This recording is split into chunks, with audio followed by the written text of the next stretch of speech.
Welcome to a series of podcasts from U Prime. So, what do we have today? Today we'll speak about bigger hospitals versus smaller hospitals.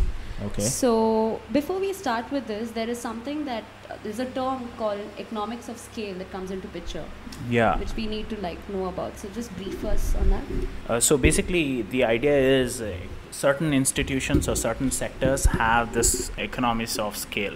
So basically, what that means is if you can keep the fixed cost of that business constant, and if you increase the size of the revenue, everything in the top line falls to the bottom line, meaning keep the cost constant, and if you expand the business and if you are able to manage the extended business with the same cost, the revenues will fall to profit directly. So the more you're able to stretch that fixed cost and expand the revenue, the more the margins will increase. So certain institutions which have services which can be replicable, meaning let's say YouTube video is a great example of that. You record it once and your time is spent and people can watch that for years. So that's a great example of economics of scale, because you have infinite audience.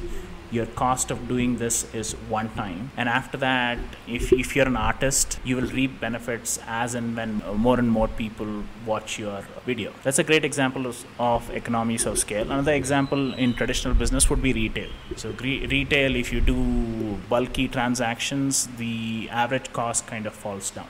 So that's basically economies of scale. Okay, why was it necessary in the first place to increase the Number of beds. Yeah. Yeah. So the idea is, like, if you have a 50-bed hospital, your ability to utilize a practitioner's time is not so efficient. There might be lots of occasions. It also depends on where you're located and how strategic that location is, and how much of a name recognition you have as a hospital. So if you have a 50-bed hospitals and enough people know about this hospital and avail this facility, then it's a good idea. If you're located in a place where not enough people know about it, there is a very good chance that your doctors that you end up hiring will have a lot of slack. I would mean they will have lots of times in which they would not be productive. So if you, let's say in the same case, if you have a 200 bed hospital, 200 to 400 bed hospitals, you can allocate physicians in a better manner. And if you need special people with specialties, you can hire them on demand. So this way, your ability to keep the average cost to an optimum level, the probability of that is higher.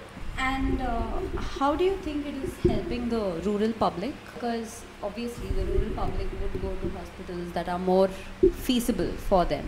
Yeah. Which would be cost effective, as well as even the distance measure would come into picture that way. When you talk about smaller hospitals, they would probably make more profit from the rural public, right? So yeah. Is there a definitive measure you can come up to where you say bigger hospitals are better than smaller hospitals? There are certain things that bigger hospitals can learn from smaller hospitals. Yeah, smaller hospitals are always better when it comes to the level of customization of care. So ultimately, care is one person talking to another person about their healthcare situation. It might be that ratio of patients to nurses or ratio of patients to doctors. So the individualized care is one-to-one. How efficiently you can allocate that one-to-one time is the management that is involved.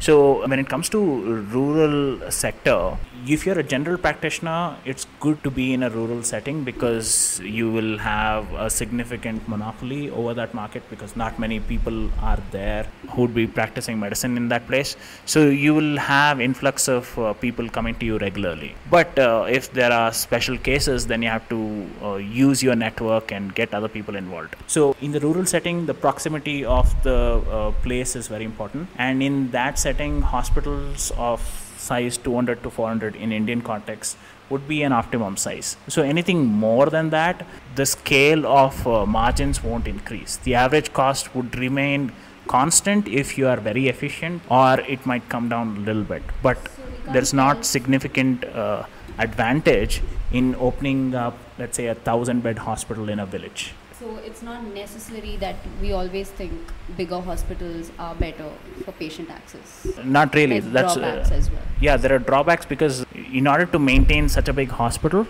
you have to keep the cost low. If you want to keep the cost low, you will decrease the number of personnel. If you decrease the number of personnel, the stress on the number of patients to number of nurses, number of doctors, that ratio is tweaked in a manner that tilts the entire business model to kind of crumble in terms of effectiveness of one-to-one care.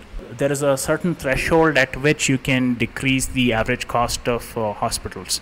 So the studies have shown that a 200 to 400 bed hospital operates at an optimal cost. Anything beyond that, there is not significant economies of scale as you would have it in a YouTube video or in the retail sector. That's about it from today. Thanks for listening to this podcast. I hope you can come back next time.